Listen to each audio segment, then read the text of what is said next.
एक धनी सेठ था। उसके इकलौते बेटे की बारात बड़ी ही धूमधाम से शादी संपन्न करके वापस लौट रही थी। लौटते समय वे एक जंगल में विश्राम के लिए रुके।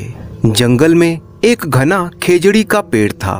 उसकी ठंडी छाया में सारी बारात रुक गई। दुल्हन मुंह फिराए घूंघट हटाकर बैठ गई।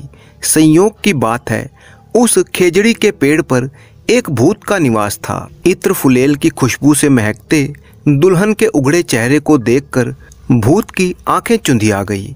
क्या औरत का ऐसा रूप और ऐसा यौवन भी हो सकता है? सोचने लगा कि क्यों ना मैं इसके शरीर में प्रवेश कर जाऊं, परंतु इससे तो दुल्हन को तकलीफ होगी और वो इसे तकलीफ कैसे दे सकता है। वह असमंजस में पड़ गया, तो क्यों ना मैं दूल्हे को लग जाऊं, पर दूल्हे को लगने पर भी दुल्हन का मन ही तड़पेगा। ऐसे विचार तो आज तक कभी उस भूत के मन में आए नहीं थे। आखिर विश्राम पूरा हो गया और बारात रवाना होने लगी।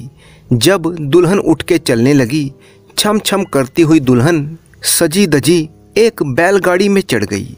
भूत सोचने लगा, ये दूल्हा कितना सौभाग्यशाली है, कितना सुखी है। भूत के रोम रोम में मानो कांटे चुभने लगे हों, हृदय में जैसे आग भड़कने लगी हो। भूत के मन में ऐसी उलझन कभी ना हुई थी। बैलगाड़ी के आंखों से अदृश्य होते ही वो मूर्छित हो गया। उधर बैलगाड़ी में बैठे हुए दूल्हे की उलझन भी कुछ कम नहीं थी। 2 घड़ी हो गई मगजमारी करते हुए, परंतु अभी तक विवाह के खर्चे का हिसाब नहीं मिल रहा था। बापू नाराज होंगे, खर्च भी कुछ अधिक हो गया था। दुल्हन बैलगाड़ी से बाहर देखने लगी। उसकी नज़र रास्ते में लगे हुए ढालू के फलों पर पड़ी। दूल्हे की बाह पकड़कर दुल्हन एक बच्चे की तरह बोली, एक दफा बाहर भी नजर देख लो, ये ढालू के फल कितने सुंदर हैं। जरा नीचे जाकर मुझे 2-4 मुट्ठी तो ला दो। ये ढालू तो ठेठ गवारों की पसंद है। खाने की इच्छा हो तो मुझे बताओ, गांठ खोलकर तुम्हें छुआरे खिला दूं, नारियल दे दूं, जी भर कर खाओ। दुल्हन भी निपट गवार निकली। हट करती हुई बोली, नहीं, मुझे तो बस ढालू ला दो। दूल्हे ने फिर से वही बात कही। जो एकदम जंगली होते हैं वे ढालू तोड़ते हैं और खाते हैं। मखाने खाओ, बताशे खाओ, चाहो तो मिश्री खाओ।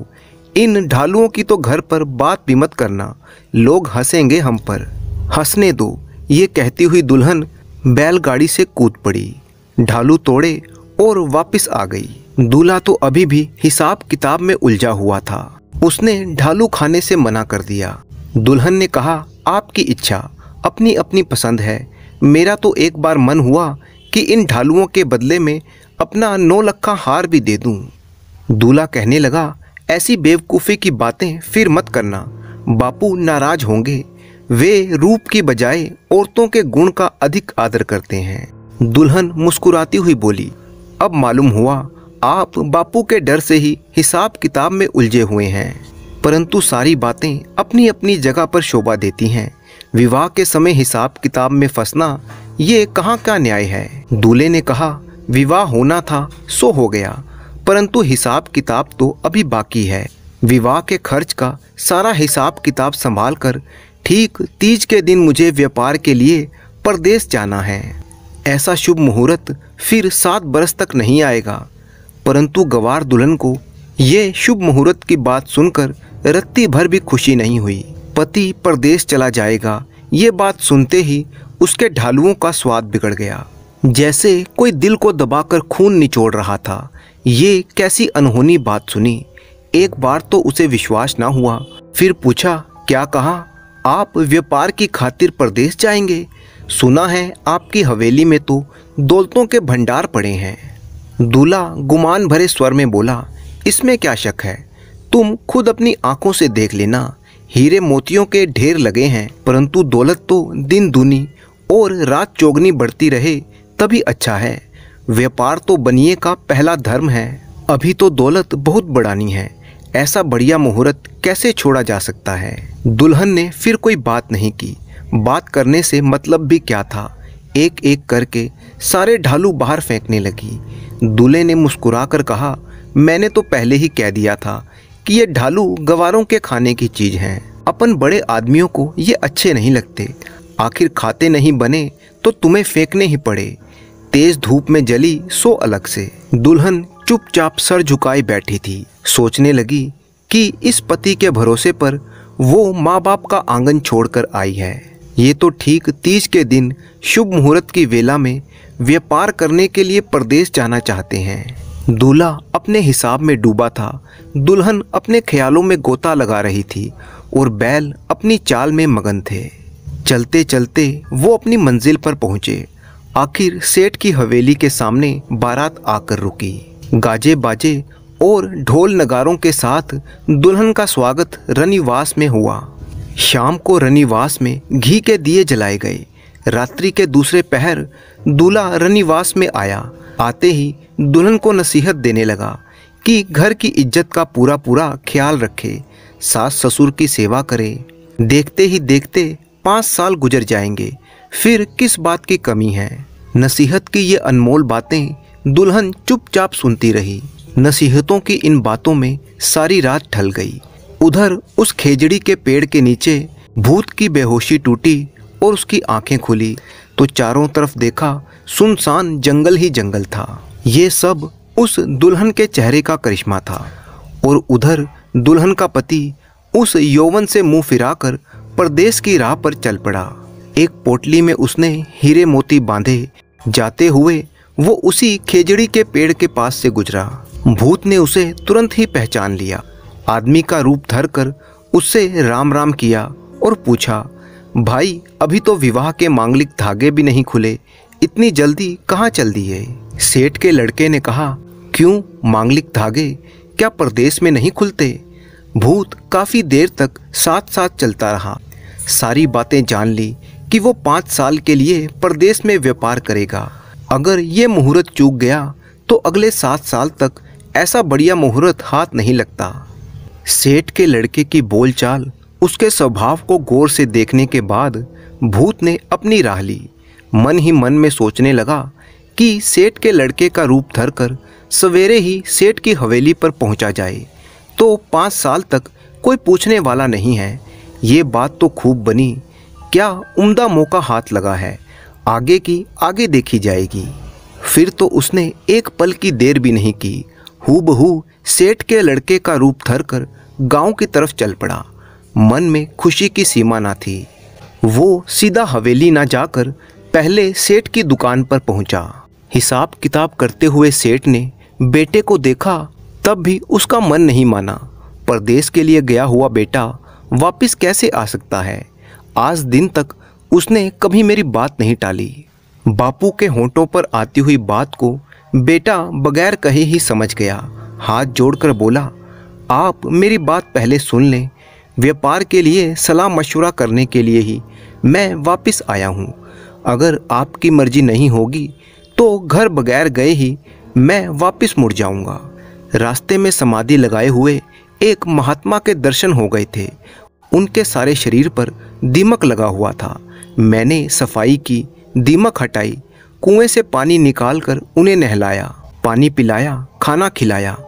तब महात्मा ने खुश होकर वरदान दिया कि सवेरे पलंग से नीचे उतरते ही मुझे रोजाना 5 मोहरें प्राप्त होंगी।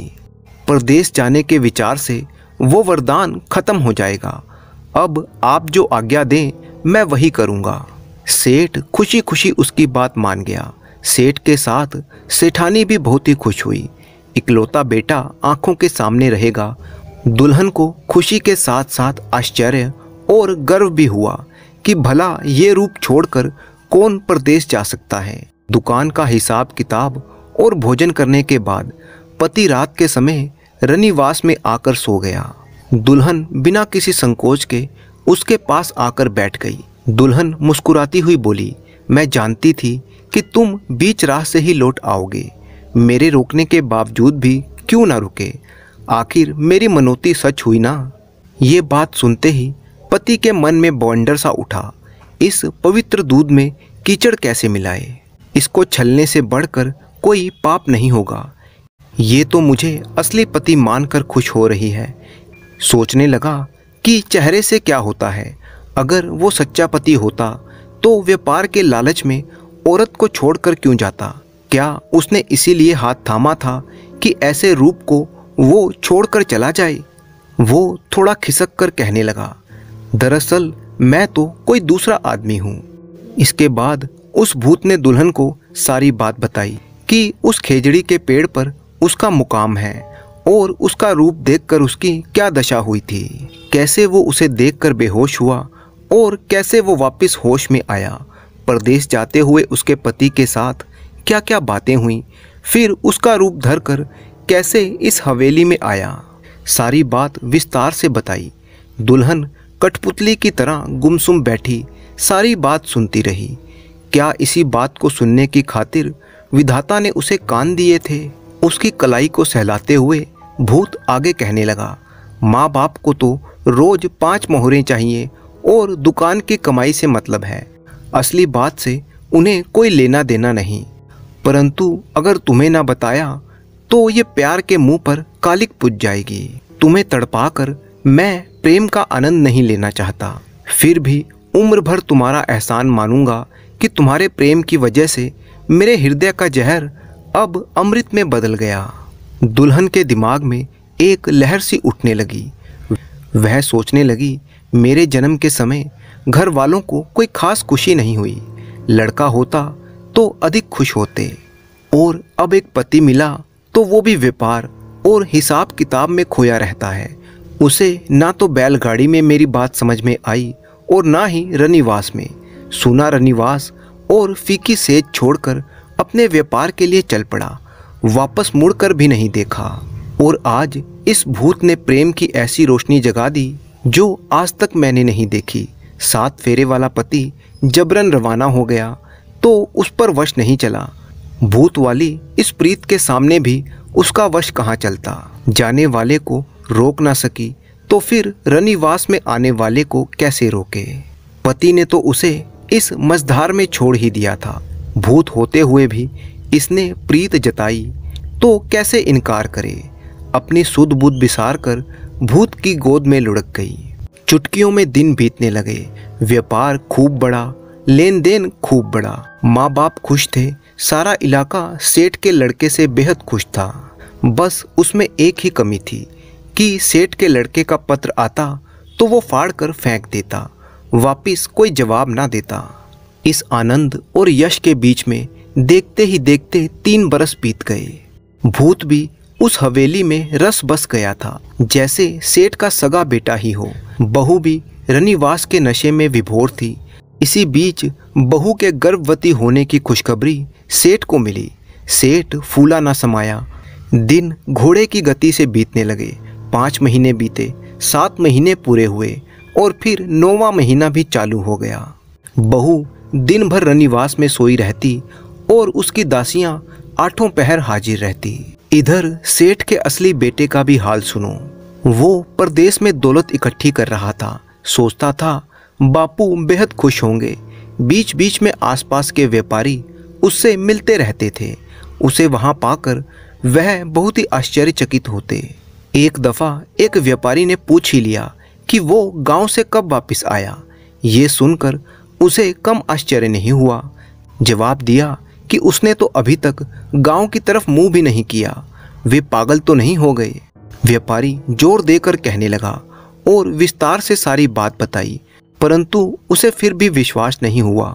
वो सोचता था कि ये सब लोग उसके व्यापार से जलते हैं, इसीलिए ऐसी बातें करते हैं। परंतु एक दिन सवेरे सवेरे की बात है, एक भरोसेमंद पड़ोसी ने आकर उसे खबर दी कि बहू को बच्चा होने वाला है।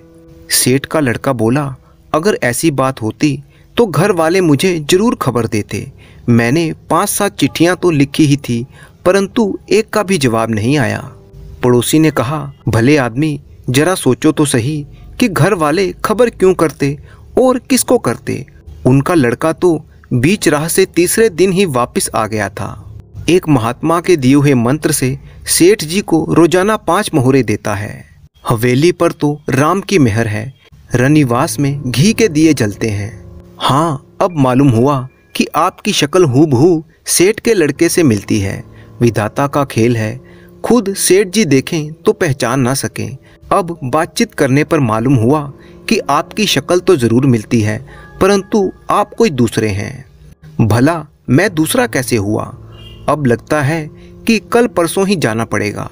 सो सेठ के लड़के ने अपना धंधा समेटा, मुनीम को सारा हिसाब किताब समझाया और अपने गांव की तरफ चल पड़ा। वही जेठ का महीना था, लू चल रही थी। रास्ते में उसने ढालू के फल देखे तो अचानक उस दिन वाली बात याद आ गई। सोचा, बहू की अगर ऐसी पसंद है तो अपना क्या जाता है, कौन से पैसे लगते हैं। पके हुए ढालू तोड़कर अपने अंगोछे में बांध लिए। वो हवेली में पहुंचा तब आंगन में औरतों का जमघट लगा हुआ था। सेठ सेठानी घबराए हुए मनोतियों पर मनोतियां मांग रहे थे।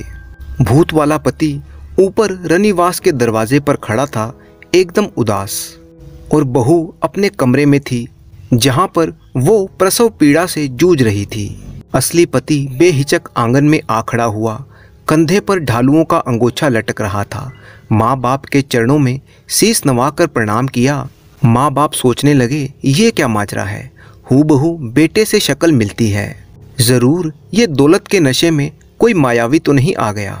आंगन में बैठी औरतें चिल्ला उठी, हाय दैया, एक ही शक्ल के दो पति, कौन सच्चा कौन झूठा, ये कैसा तमाशा है। कोई इधर भागी, कोई उधर भागी। असली पति को जब पता चला कि उसकी पत्नी गर्भवती है, सुनी हुई खबर सच्ची निकली। ऐसा छल किसने किया, कैसे हो इसकी पहचान? अचानक ऊपर रनिवास के दरवाजे पर खड़े युवक पर उसकी नजर पड़ी। ये तो वास्तव में ही हूबहू उसका हमशक्ल है। मायावी के छल का कौन मुकाबला कर सकता है? बापू के मुंह की ओर देखता हुआ असली पति बोला, मैं 4 साल से दूर प्रदेश में था, फिर भी समझ में नहीं आता कि बहू गर्भवती कैसे हुई। तुम्हें तो कुछ अकल से काम लेना था। सेठ ने मन ही मन में सारा हिसाब लगाया और बोला, तू है कौन? मेरा लड़का तो तीसरे ही दिन वापस आ गया था। तू जरूर कोई मायावी है। लड़का बोला, 4 साल तक बेशुमार कमाई की और तब परदेश से वापस आया हूँ। इसमें माया रचने की कौन सी बात है? तुम्ही ने जबरदस्ती भेजा था। सेठ ने कहा, नहीं चाहिए मुझे तेरी कमाई। तू मुझे कमाई का लालच दिखाता है। जिस राह आया है उसी राह सीधे सीधे चलता बन, वरना तेरी खैर नहीं है। बापू का तो दिमाग फिर गया लगता है। उसने माँ के मुंह की ओर देखकर कहा, माँ, क्या तू भी अपनी कोख के बेटे को नहीं पहचानती? माँ इस सवाल का क्या जवाब देती? उसकी जुबान मानो तालू से चिपक गई हो। माँ ने कुछ जवाब नहीं दिया तो बेटा भी असमंजस में पड़ गया। अचानक उसे ढालुओं वाली बात याद आ गई। कांपते हाथों से तुरंत अंगोछा खोला और बापू से कहने लगा, बहू को उस दिन के ढालुओं की बात पूछो, वह सारा किस्सा बता देगी। सेठ को गुस्सा आया, बोला, पागल कहीं का, ये समय ढालुओं की बात पूछने का है? बहू मौत से जूझ रही है और तुझे ढालुओं की पड़ी है। भाड़ में जाए तेरे ढालू। मैं ये बेतुकी बात सुनते ही सारी बात समझ गया। मेरी बहू गवारों की तरह हाथों से तोड़कर ढालू खाएगी? दफा हो जा यहाँ से, वरना इतने जूते पड़ेंगे कि गिनने वाला भी कोई नहीं मिलेगा। बेटे ने कहा, बाप के जूतों की अब कोई परवाह नहीं, परंतु सचमुच मैंने उस दिन बैलगाड़ी में यही बात कही थी। हवेली से भागी हुई औरतों के जरिए ये बात हवा की तरह घर घर में फैल गई। देखते ही देखते सेठ की हवेली के सामने मेला सा लग गया। उधर बहू अपने कमरे में प्रसव पीड़ा से बेहाल हो रही थी। चारों तरफ खूब तमाशा होने लगा।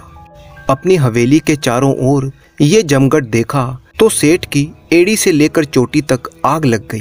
कहने लगा, मेरे घर की बात है, मैं आप ही निपटा लूँगा। बस्ती वालों, तुम क्यों टांग अड़ाते हो? मैं कहता हूँ कि बाद में आने वाला आदमी कोई कपटी है। मैं अपने नौकरों से धक्का देकर उसे निकलवा दूंगा। बेटा चिल्लाया, बापू तुम ये क्या पागलपन करते हो? सूरज को तवा और तवे को सूरज बता रहे हो। तुम जैसे भी चाहो पूरी छानबीन कर लो, ये सरासर अन्याय हो रहा है। बस्ती वालों की भीड़ भी अब ढालू वाले पति का साथ देने लगी। उधर बहू के कमरे का दरवाज़ा खुला तो दाइयों ने आकर खबर दी कि बहू को लड़की हुई है। मौत की विकट घड़ी अब टल गई है। रनिवास के बाहर खड़े भूत वाले पति को अब जाकर होश आया। होश में आते ही उसे भनक पड़ी कि क्या माजरा चल रहा है, ये कैसी मुसीबत आन पड़ी। दूसरी तरफ बस्ती वालों की भीड़ अब ढालू वाले पति की तरफदारी करने लगी। गांव के कुछ बुजुर्गों ने कहा, सेठ जी अब तो दूध का दूध और पानी का पानी ही होना चाहिए। ये आदमी बढ़ बढ़ कर कहता है कि बहू से ढालुओं वाली बात पूछो तो इसमें हर्ज ही क्या है। कुछ औरतें बहू के कमरे में गई और उससे ढालू वाली बात पूछी। बहू ने दांत पीसते हुए बड़ी ही कठिनाई से कहा, मुझे मेरे हाल पर छोड़ दो, मुझे परेशान करने के लिए क्या यही समय मिला था। औरतें मुंह बिगाड़ती हुई बाहर आई और बोली, ऐसी बातों में औरतें सच नहीं बोलती, हमें तो दूध में कुछ काला लगता है। आखिरकार फैसला ये हुआ कि दोनों को राजा के पास ले जाया जाए और राजा ही इस बात का न्याय करेंगे। भीड़ उन्हें साथ ले जाने को तैयार हुई।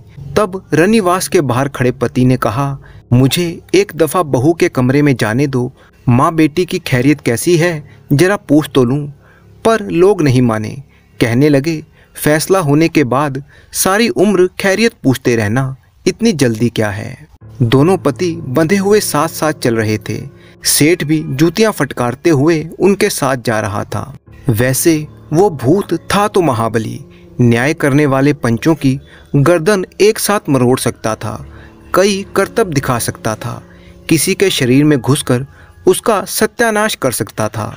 परंतु 4 साल तक प्रेम की जिंदगी जीकर उसका मानस ही बदल गया था। भीड़ का बवंडर राजा के पास न्याय की खातिर जल्दी जल्दी आगे बढ़ा जा रहा था कि बीच राह में ही उन्हें भेड़ें चराता हुआ एक गडरिया मिल गया। कहने लगा, इतने सारे लोग इकट्ठे होकर कहाँ जा रहे हैं।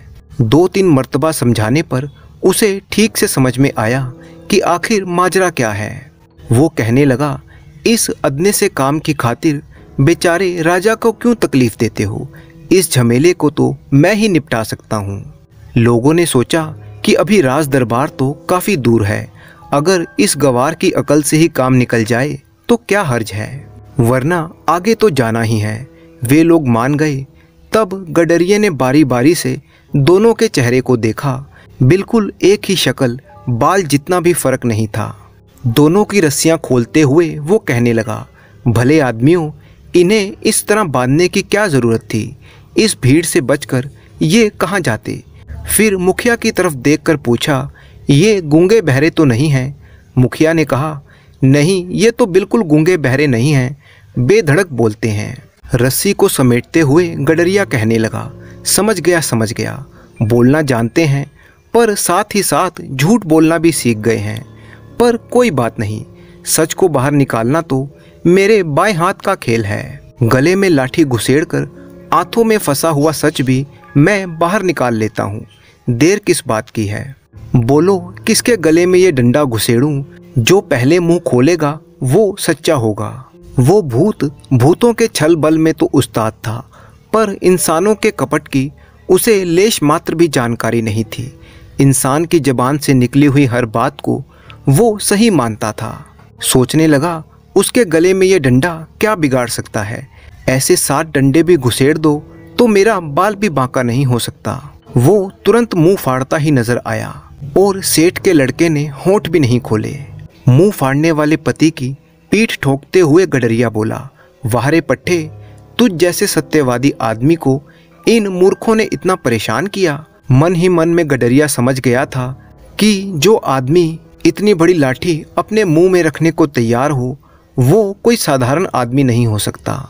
अगले ही पल गडरिया बोला कि अभी थोड़ी गुंजाइश बाकी है, मेरी एक और परीक्षा है। गडरिये की भेड़ें काफ़ी दूर दूर अलग अलग चल रही थीं और उनकी तरफ इशारा करते हुए गडरिये ने कहा, मैं 7 तालियां बजाऊं, तब तक इन सारी भेड़ों को घेर कर इस पेड़ के नीचे ले आओ, जो इकट्ठा कर दे वो ही सच्चा। गडरिये के कहते ही उस भूत ने बवंडर का रूप धरकर 5वीं ताली बजाने से पहले ही सारी भेड़ों को इकट्ठा कर दिया। इधर सेठ का लड़का मुंह लटकाए खड़ा रह गया, वहां से हिला तक नहीं। गडरिया बोला, शाबाश, सच्चे पति के अलावा इतना जोश और इतनी ताकत भला किस में हो सकती है। गडरिया अब पूरी तरह से समझ चुका था कि ये आदमी अवश्य ही कोई मायावी है। फिर गडरिये ने कहा, अब एक आखिरी परीक्षा और कर लूं, उससे पहले थोड़ी प्यास बुझा लूं। गडरिये ने अपनी पानी की बोतल निकाली और सारा पानी पी गया।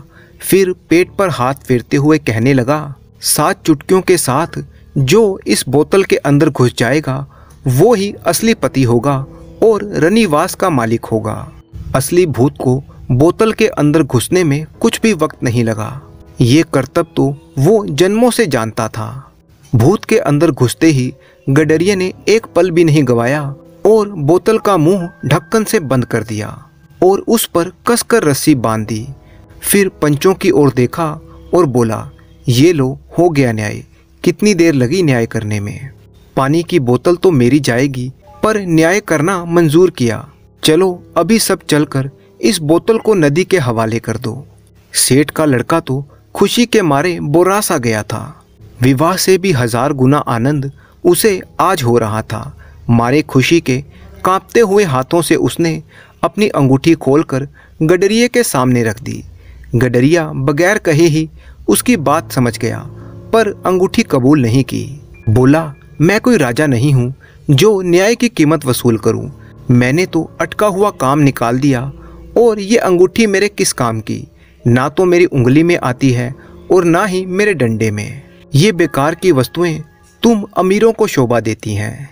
अब कहीं जाकर भूत को गडरिये के इस न्याय का पता चला, पर अब हो ही क्या सकता था। बात काबू से बाहर हो चुकी थी। तो भी बोतल के भीतर से वो चिल्लाया, बापू मुझ पर दया कर, एक दफ़ा बाहर निकाल दे। जिंदगी भर तेरा गुलाम रहूँगा। भला अब भूत की बात कौन सुनता। उत्साह से सभी लोग नदी के किनारे पर पहुँचे और बोतल को नदी की ऊंची ऊंची लहरों में फेंक दिया। इसके बाद बस्ती के लोग, सेठ और सेठ का लड़का वापस अपने गांव लौट आए। हवेली में घुसते ही सेठ का लड़का सबसे पहले अपनी पत्नी के कमरे में गया और सारी कहानी उसको कह सुनाई। पत्नी पत्थर के पुतले की तरह गुमसुम सी सुनती रही। दिल की भड़ास निकालने के बाद पति ने कहा, पर तुम इस कदर परेशानी में क्यों पड़ गई। जन्म देने वाले माँ बाप भी जब नहीं पहचान सके तो तुम भला कैसे पहचानती। इसमें तुम्हारी कोई गलती नहीं है। बोतल में घुसने के बाद वो भूत बहुत ही रोया। इस घटना के बाद पत्नी ने कभी वापस उस भूत का जिक्र तक नहीं किया। सेठ सेठानी और उसका पति जो कहता वो करती, सास जो आज्ञा देती उसका पालन करती।